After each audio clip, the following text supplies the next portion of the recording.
Starting with the name of Allah, who is the most beneficent and the most merciful. Dear students, welcome to the Quick Learn Academy by Arusairam. In today's lecture, we will cover the physics class 10th, chapter number 13, which is electrostatics. Its textbook exercise objective type questions. Dear students, before starting this video, if you have not yet subscribed to my channel, then do subscribe my channel, which is Quick Learn Academy by Arusairam, and also hit the bell icon so that you can get the latest updates on the go. Dear students, chapter number 13 के MCQs को आज के lecture में discuss किया जाएगा. These are just 11 MCQs and without any delay, let's get started. The first MCQ is a positive electric charge. एक positive electric charge क्या करता है? इसके लिए आपने डियर स्टूडेंट्स ये बात याद रखनी है कि जो ऑपोजिट चार्जेस होते हैं वो हमेशा अट्रैक्ट करते हैं और जो सेम चार्जेस होते हैं वो रिपेल करते हैं. तो अब देखते हैं. It's first option is attract other opposite charge. Positive charge, अगर पॉजिटिव चार्ज है तो वो कभी भी दूसरे पॉजिटिव चार्ज को अट्रैक्ट नहीं करेगा बल्कि हमेशा रिपेल करेगा. So here the option B is correct, which is repels other positive charge. Second is an object gains excess negative charge after being rubbed against another object. एक object है, उसके ऊपर जो है बहुत ज़्यादा नेगेटिव चार्ज आ जाता है जब आप उसको रब करते हैं किसी दूसरे ऑब्जेक्ट के साथ. वो किस टाइप का ऑब्जेक्ट होगा कि हमारे पास जो है जिस ऑब्जेक्ट के ऊपर हम चार्ज चाह रहे हैं वो बहुत ज़्यादा क्वांटिटी में नेगेटिव चार्ज आ जाएगा. तो आपने याद रखना है कि न्यूट्रल चार्ज के साथ रबिंग करके हमें एक्सेस ऑफ नेगेटिव चार्ज जो है वो पर्टिकुलर बॉडी के ऊपर डिवेल्प हो जाएगा. So here the option A is correct. Third is two unequal uncharged objects A and B are rubbed against each other when object B is placed near negatively charged object C. The two objects repel each other. Which of the following statement is true about A? आपने दो charges को लिया, उनको एक दूसरे के साथ रब किया. B के ऊपर जो है बी को जो है आपने नेगेटिवली चार्ज सी के करीब रख देना है. ऐसा करने से दोनों ऑब्जेक्ट एक दूसरे को रिपेल करना स्टार्ट कर देंगे. तो कौन सी स्टेटमेंट ट्रू होगी ऑब्जेक्ट ए के बारे में? अगर तो बी ऑब्जेक्ट के ऊपर नेगेटिव चार्ज आ जाएगा, इट्स मीन कि ए के ऊपर उसका ऑपोजिट चार्ज आएगा. So here the option B is correct, which is become positively charge. अगर बी नेगेटिवली चार्ज हो चुका है तो ए के ऊपर जो है वो पॉजिटिव चार्ज आ जाएगा.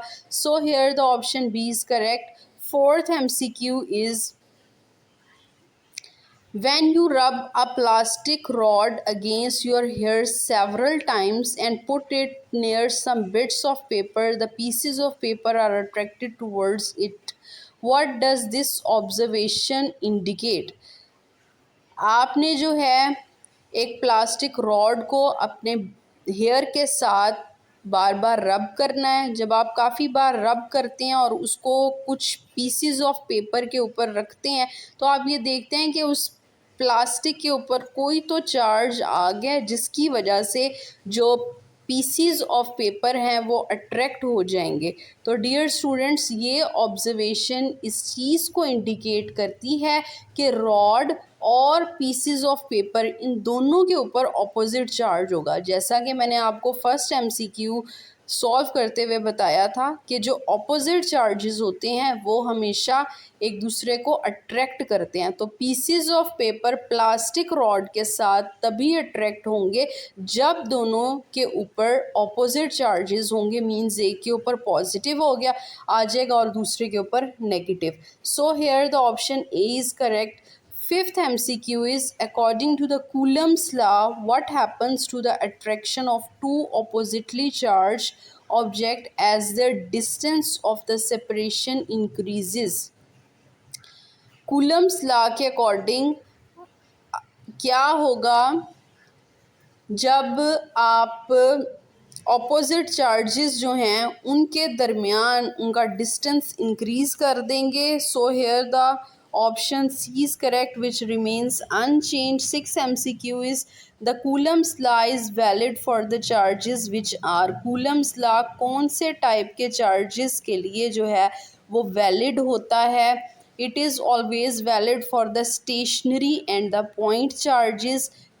कूलम्स लॉ को फुलफ़िल कराने के लिए ये कंडीशन लाजमी है जिसका आपने ख़याल रखना है कि आप जो दो चार्जेस ले रहे हैं वो दोनों स्टेशनरी और पॉइंट चार्जेस होने चाहिए. So here option C is correct. 7 MCQ is a positive and the negative charge are initially 4 centimeter apart. एक पॉजिटिव चार्ज है और नेगेटिव चार्ज, ये दोनों स्टार्ट में इनका जो डिस्टेंस है वो 4 सेंटीमीटर का है. What they are moved close together so that they are now 1 centimeter apart. The force between them is. अगर आप थोड़े टाइम के बाद एक दूसरे के उनको चार्जेस को करीब ले आते हैं कि पहले डिस्टेंस 4 सेंटीमीटर था और अब 1 सेंटीमीटर हो गया, तो उनके दरमियान फोर्स किस टाइप की होगी. It will be 16 times greater than before. And ये किस तरह से आंसर आया, ऑप्शन डी किस तरह से ये करेक्ट है, इसको जानने के लिए आप देखें.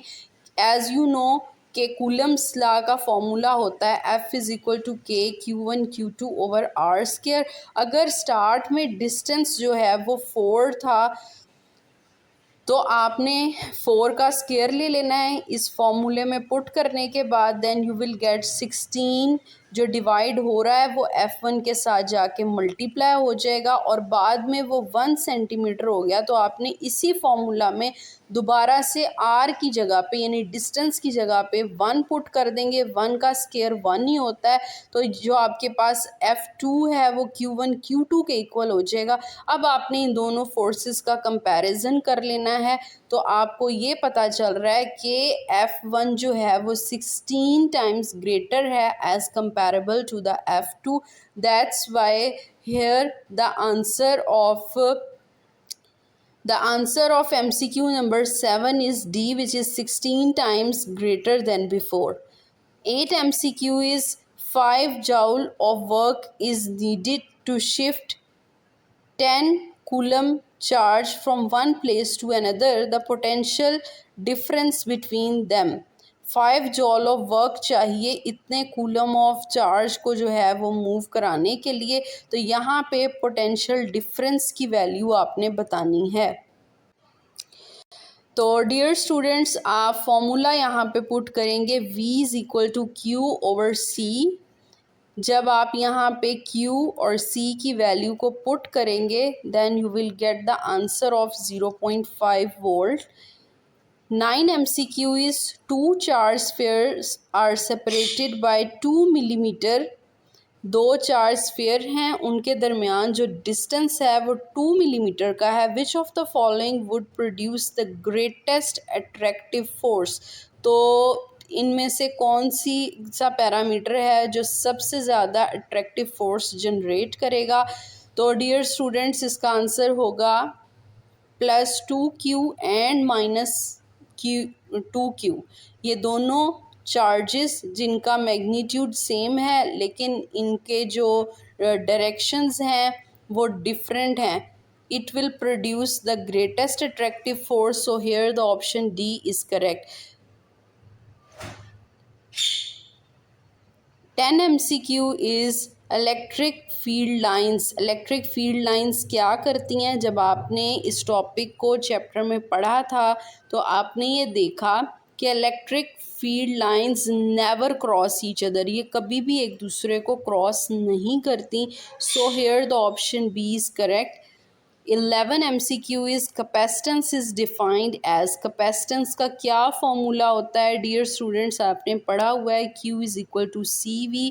और यहाँ पे जो है वो कैपेसिटेंस का फॉर्मूला जो है वो option B is correct. Dear students, ये थे chapter number 13 physics class 10th के textbook exercise objective type questions Dear students, if you like my video, then do like, share, comment and subscribe to my channel, which is Quick Learn Academy by Arusairam. And thank you so much for listening.